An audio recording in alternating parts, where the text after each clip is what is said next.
Good morning बच्चों। हम पढ़ रहे थे सूरदास जी का चैप्टर 10th क्लास का पद।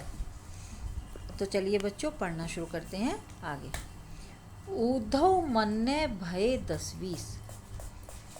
तो बच्चों इसमें क्या है कि जिस समय श्री कृष्ण मथुरा चले जाते हैं, पीछे गोपियाँ रह जाती हैं, तो वे सभी तो उन सबको योग की शिक्षा देने के लिए श्री कृष्ण अपने मित्र उद्धव को गोकुल में भेजते हैं।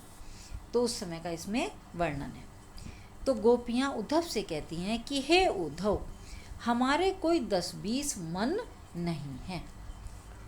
एक हुतोसो गयो श्याम संग को अवराधे ईस, कि हमारे पास तो केवल एक ही मन था, यानी एक हुतोसो गयो श्याम, कि हमारे पास तो केवल एक ही मन था जो श्याम के साथ मथुरा चला गया।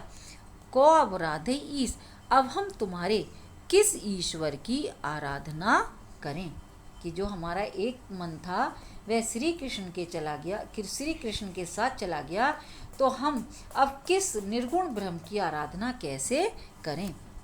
इंद्रिय शिथिल भई के सब बिनु, ज्यों देही बिनु शीस, क्योंकि श्री कृष्ण के बिना हमारी सारी इंद्रियां, जो इंद्रियां हैं कि हमारी श्री कृष्ण के बिना हमारी इंद्रियां शिथिल हो गई हैं, निष्क्रिय हो गई हैं, और हमारी दशा कैसी हो गई है, देही बिनु शीस, जैसे हमारी दशा बिना सिर के प्राणी के समान हो गई है, कि जैसे किसी का सिर न हो उस प्राणी के जैसी हो गई है। आशा लगी रहती तन श्वासा, जीभहि कोटि बरिस, कि हमें, यानी कि वे कहती हैं कि हम श्री कृष्ण के बिना कैसी हो गई हैं, मृत्यु के तुल्य हो गई हैं, और हमें जीवन के लक्षण के रूप केवल श्वास लेने के लिए ही आशा लगी रहती तन श्वासा, कि हमारे शरीर में केवल एक आशा किसकी है, किस लिए आशा, मतलब जो हमारे प्राण चलते रहते हैं, जो हमारी श्वास चलती है, वो इस आशा में लगी रहती है कि जो जीवई कोटि बरिस, कि वे श्री कृष्ण मथुरा से अवश्य लौटेंगे और हमें उनके दर्शन प्राप्त होंगे। और इसी श्री कृष्ण के लौटने की आशा के कारण ही उसी के सहारे हम करोड़ों वर्षों, कोटि यानी कि करोड़ों वर्षों तक जीवित रह लेंगी। यानी कि गोपियाँ कहती हैं कि हमारे शरीर में जो एक आशा का संचार है वो किस लिए है, कि श्री कृष्ण मथुरा से अवश्य लौटेंगे और हम जब तक करोड़ों वर्ष भी उनके दर्शनों के लिए हम करोड़ों वर्ष तक भी जी लेंगी, यानी कि जीवित रह लेंगी। तुम तो सखा श्याम सुंदर के सकल जोग के ईस, तो वे गोपियाँ उद्धव से कहती हैं कि हे उद्धव, तुम तो श्री कृष्ण के सखा यानी कि मित्र हो, कि तुम तो श्री कृष्ण के मित्र हो, सकल जोग के ईस, और तुम संपूर्ण योग विद्या तथा मिलन के सभी उपायों के ज्ञाता हो, जानने वाले हो, यानी कि तुम संपूर्ण योग विद्या को जानते हो और तुम श्री कृष्ण के मित्र हो। सूर हमारे नंद नंदन बिनु और नहीं जगदीश, तो सूरदास जी कहते हैं कि गोपियाँ उद्धव से कह रही हैं कि हम तुम्हें यह बता देना चाहती हैं कि नंद जी के पुत्र, नंदन यानी कि नंद जी के पुत्र श्री कृष्ण को छोड़कर और नहीं जगदीश, हमारा कोई आराध्य नहीं है, कोई और ईश्वर नहीं है, हम तो केवल उन्हीं की उपासिका हैं। बच्चों इस पैराग्राफ में क्या है कि श्री गोपियों की विरह दशा का श्री कृष्ण के प्रति उनके प्रेम का वर्णन है। उद्धव जाहु तुम्ही हम जाने। बच्चों इस पैराग्राफ में कि गोपियाँ उद्धव से परिहास करती हैं, यानी कि हंसी करती है और कहती हैं कि श्री कृष्ण ने तुम्हें यहाँ नहीं भेजा है, बल्कि तुम तो रास्ता भूलकर यानी कि मार्ग भूलकर ही यहाँ आ गए हो। यदि श्री कृष्ण ने तुम्हें यहाँ भेजकर तुम्हारे साथ मजाक किया है। तो वे कहती हैं, गोपियाँ उद्धव से कहती हैं कि हे उद्धव जाहु तुम्हें हम जाने, कि हे उद्धव तुम यहाँ से वापस चले जाओ। उद्धव जाओ यानी कि तुम वापस चले जाओ, हम तुम्हें अच्छे से समझ गई हैं। श्याम तुम्हें यहाँ को नहीं पठायो, तुम हो बीच बुलाने, क्योंकि श्याम ने तुम्हें यानी कि श्री कृष्ण ने तुम्हें यहाँ नहीं भेजा है। पठियो यानी कि भेजना, कि तुम्हें श्री कृष्ण ने यहाँ नहीं भेजा है, तुम तो बीच से ही रास्ता भटक कर आ गए हो। यानी कि तुम बीच में से ही यहाँ रास्ता भटक कर आ गए हो, तुम्हें श्री कृष्ण ने यहाँ नहीं भेजा है। ब्रज नारी ने सो जोग कहत हो, बात कहत न लजाने, कि जो ब्रज की नारियों से तुम जोग यानी कि योग, जो योग की बात करते हुए तुम्हें लजाने यानी कि लज्जा, तुम्हें लज्जा नहीं आ रही है, कि जो तुम हम ब्रज नारियों से, ब्रज बालाओं से जो योग की बात कहते हो, क्या उसमें तनिक भी तुम्हें लज्जा नहीं आती है। बड़े लोग ने विवेक तुम्हारे ऐसे भय अयाने, कि तुम बुद्धिमान हो, विवेकी हो, ज्ञानी होंगे, परंतु ऐसे बयाने परंतु हमें ऐसा लगता है कि तुम में विवेक ही नहीं है, कि तुम्हारे अंदर कोई ज्ञान नहीं है, तुम तो ऐसी अज्ञानतापूर्ण बातें करते हो। यानी यहाँ पर आता है बच्चों अज्ञानी के लिए, कि तुम ऐसे अज्ञानी के समान बातें करते हो। हम सो कही लही हम सही के, जिए गुनी लेहु सयाने, कि इस प्रकार से अब ब्रज में किसी अन्य से ऐसी बातें मत कहना, कि तुम अच्छी प्रकार से अपने मन में विचार कर लो कि हम सो कही लई, कि तुमने हमसे तो ये सब बातें कह दी हैं, कौन सी, योग की बातें कह दी हैं, और हमने उन्हें सहन भी कर लिया है। जिए गुनी लेहु सयाने, लेकिन तुम अपनी ये योग की बातें किसी और से मत कहना, तुम चुप हो जाओ। जिए गुनी लेहु सयाने, कि अब तुम इन सब बातों को किसी और से मत कहना।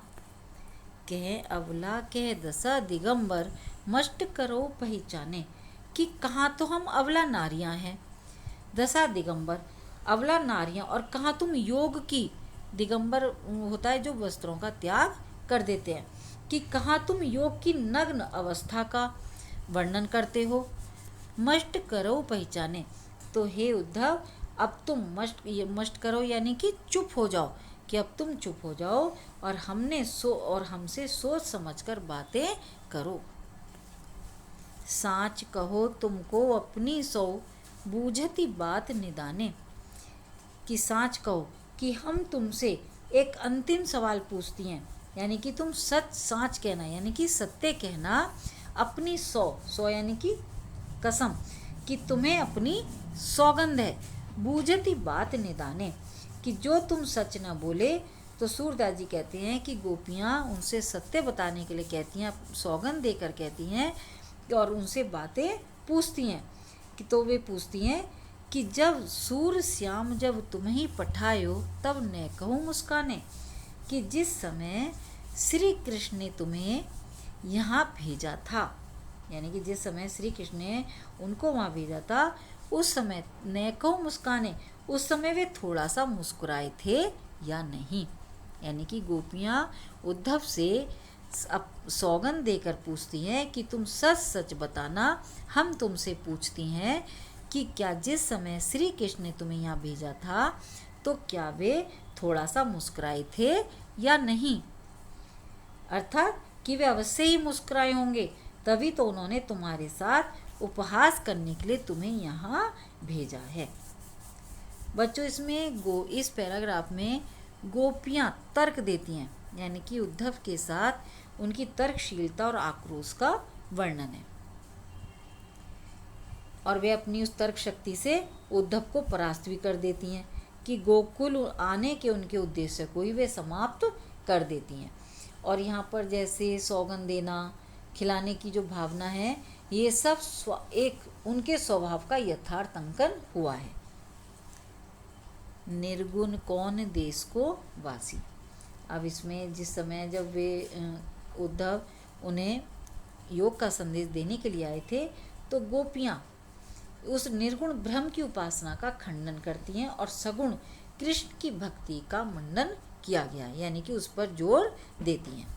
निर्गुण कौन देश को वासी, तो गोपियाँ कहती हैं, उद्धव को संबोधित करते हुए कहती हैं कि हे उद्धव, तुम यह बताओ कि तुम्हारा यह निर्गुण ब्रह्म, बच्चों मैंने पहले भी बताया था निर्गुण और सगुण का अंतर, कि तुम्हारा यह निर्गुण भ्रम किस देश का रहने वाला है। बासी मदन की रहने वाला है। मधुकर कही समझाए सौं दे, बूझती सांच ने हासी। कि हे उद्धव, किस देश का तुम्हारा ये निर्गुण भ्रम रहने वाला है, हम तुमको सौ यानी कि शपथ देकर, मधुकर बच्चों यहाँ पर उद्धव के लिए है, कि हम तुमको शपथ दिलाकर सच सच पूछती हैं।